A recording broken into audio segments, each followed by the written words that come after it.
नमस्कार। Bhupesh Sharma power of chart में आप सभी का एक बार फिर से स्वागत है और बात करते हैं ग्वार सीड के बाजार की।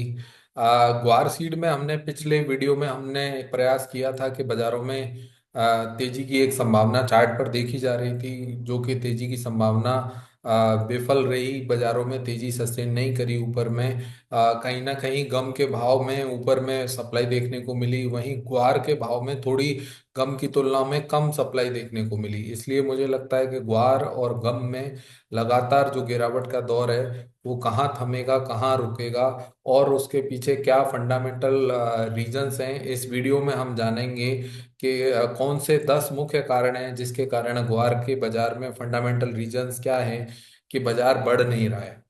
और टेक्निकल जो हमारा मुख्य मुद्दा है कि बाजारों में follow the trend, follow the momentum की बात करें तो उसको भी हम चर्चा करेंगे कि मार्च के महीने में ग्वार क्यों नहीं बढ़ा और कहाँ से क्या कारण रहा कि बाजारों में ग्वार में तेजी नहीं आई। आ, तो शुरू करते हैं बाजारों में। सबसे पहले 10 मुख्य बिंदुओं की बात करते हैं जो कि फंडामेंटल रीजंस हैं। मैं छोटा एक उसका रिव्यू दूंगा, हो सकता है कि उस पर अगर एलोबरेट करा जाए उसको तो काफी बड़ा वीडियो बन सकता है। तो वीडियो की साइज छोटी रहे, इस वजह से अपन प्रयास करेंगे कि बाजारों को थोड़ा थोरोली समझाया जाए, लिटिल बिट कहें तो। ग्वार सीड के जो पिछले 6 महीने का अगर सिनेरियो देखें तो पॉइंट नंबर 1, ग्लोबल डिमांड का जो स्लो डाउन है वो ऑल ओवर द वर्ल्ड देखने को मिल रहा है, विशेषकर यूरोप में और अमेरिका में। दोनों जगह ग्लोबल स्लो डाउन देखने को मिल रहा है। इसके कारण कहीं ना कहीं जो क्रूड ऑयल की जो ड्रिलिंग है उसका स्लो डाउन का इम्पैक्ट वहां भी देखने को मिला है। इसलिए ग्वार गम की demand comparative to other previous years इतनी कोई विशेष नहीं है। इसलिए एक सबसे मुख्य मुद्दा, ये एक फंडामेंटल रीजन है। Second, excess supply. Excess supply की बात करें तो फसल के आंकड़े आते हैं, वो एक बहस का मुद्दा नहीं होना चाहिए। ज्यादातर लोग कह रहे थे 60 लाख फसल है, 70 लाख फसल है, परंतु यहाँ बात करें तो तकरीबन जो क्या कहें कि 90 लाख से 1 करोड़ 10 लाख बोरी की के बीच में कहीं ना कहीं फसल देखी जा रही है, जिसके कारण बाजार में लगातार सप्लाई बनी हुई है। और ये जो लगातार सप्लाई के कारण भाव में एक बढ़त देखने को नहीं मिली। तीसरा जो मुख्य कारण है वो लोअर एक्सपोर्ट डिमांड। वही बात है, अगर आपके पास मात्र 2 रोटी है और आप कहें कि भाई मेरे पास तो 2 रोटी है, मेरा पेट कैसे भरेगा, सामने वाले को भूख ही नहीं है, तो वही बात है कि लो एक्सपोर्ट डिमांड है। अभी ये जो मेजर मार्केट्स हैं, चाहे यूएस के हैं, चाहे रशिया के हैं, चाहे गल्फ कंट्रीज के हैं, वहां से कोई इतनी विशेष डिमांड, एक्सेसिव डिमांड नहीं निकल के आ रही है, जिसके कारण ग्वार के प्राइसेस में बढ़त देखी जाए। वहीं अगर चौथी बात करी जाए, चौथा पॉइंट रहेगा मार्केट स्पेकुलेशन। अ, अगर हम पिछले दिनों के एनसीडीएक्स के डेटा का एनालिसिस करें तो एनसीडीएक्स के डेटा के एनालिसिस में हमें ये देखने को मिलता है कि ग्वार सीड में लोगों का जो स्पेकुलेटिव इंटरेस्ट है या ट्रेडिंग का इंटरेस्ट है वो बहुत ज़्यादा लैग है। अगर हम पिछले सालों की तुलना करेंगे तो भी ईयर ऑन ईयर बेसिस पर भी हमें एक कमी दिखाई देगी, और अगर मंथ ऑन मंथ बेसिस पर देखेंगे या क्वार्टर ऑन क्वार्टर बेसिस पर देखेंगे तो भी हमें कमी दिखाई देगी। ऑल ओवर जो जिसको कहें कि स्पेकुलेशन की एक्टिविटी में काफी कमी देखने को मिली है।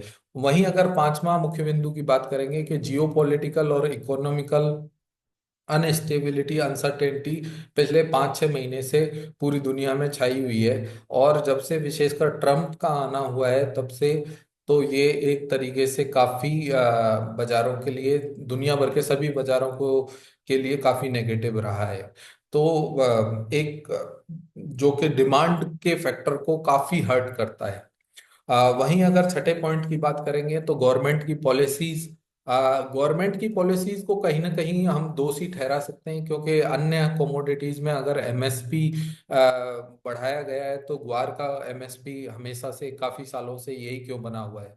और एमएसपी इसका बढ़ाना चाहिए क्योंकि ये इंडिया की मोनोपोली फसल है, तो मैं कहूँगा कि सरकार को विशेष ध्यान देना चाहिए कि इस पर एमएसपी पर विशेष फोकस करें और इसकी एमएसपी को बढ़ाएं।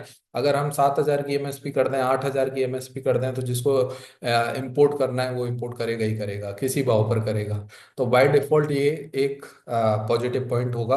वहीं अगर सब्स्टिट्यूट की बात करें, 7 नंबर मुख्य बिंदु रहेगा। तो सब्स्टिट्यूट, इसके काफी सब्स्टिट्यूट अपने को चाइना ने निकाल के दिए।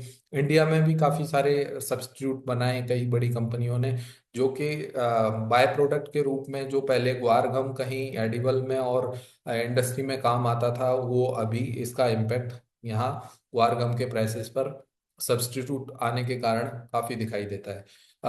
नवा जो मुख्य बिंदु रहेगा वो भी डोमेस्टिक कंजम्पशन।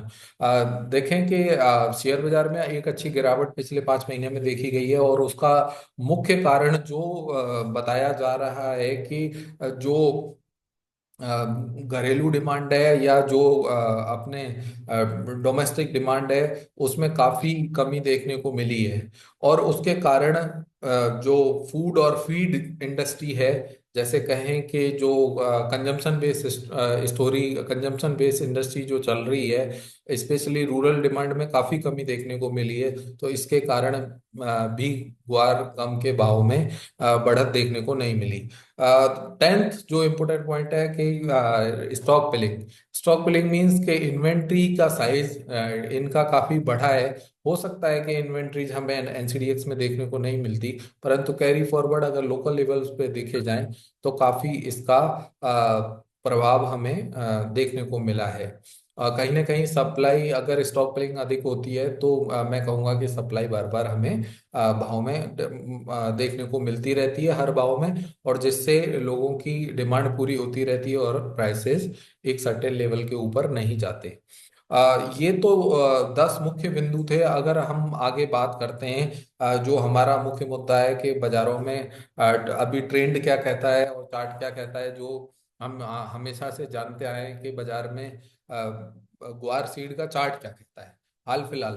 तो ट्रेंड क्या है और मोमेंटम क्या है, उसकी चर्चा करते हैं। ये हम देख पा रहे हैं कि ये ग्वार सीड का, ग्वार गम का अप्रैल महीने का चार्ट है, जो कि आज ही शुरू हुआ है, और कहेंगे कि आज से इसका शुभारंभ हुआ है।